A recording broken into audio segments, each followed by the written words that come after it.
It is Halloween week, of course, but the newest movie this week isn't a horror film per se, it's a thriller. And we had to talk about this one. It's Ridley Scott, Cormac McCarthy, and a whole ton of big-time movie stars. You got Brad Pitt, you got your Cameron Diaz, you got your Penelope Cruz. It is chock full, top to bottom, with big-time movie stars. And this is one hell of a movie. I love Cormac McCarthy. I love his books. I've read his books. I love the films that are based on his books. They are incredible, thought-provoking, harrowing at times. This movie is that. Cormac McCarthy actually wrote the script. I don't think it's even based on a book by him. It's just an original script this time. And this is, what is it about? Hard to sum up.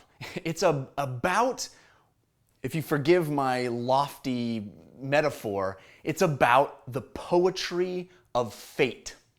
How's that for a description?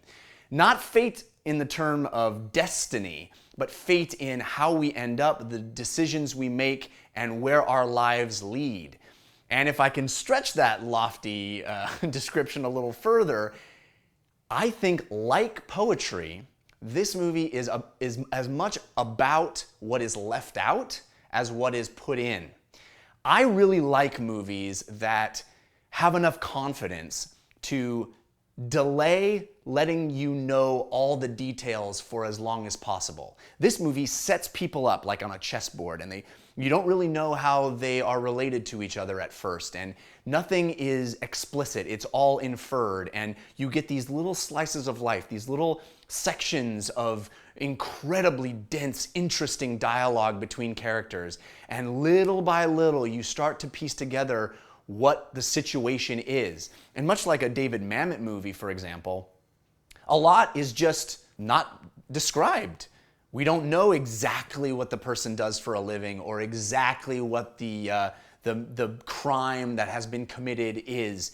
But it doesn't matter, because the way these characters bump up against each other, the conflicts that they run into, and the stakes that they end up having to live their lives by are so high and so crazy that I was completely on the edge of my seat. This is harrowing and visceral and exciting, and there's stuff that happens in this movie that I've never seen in any film before.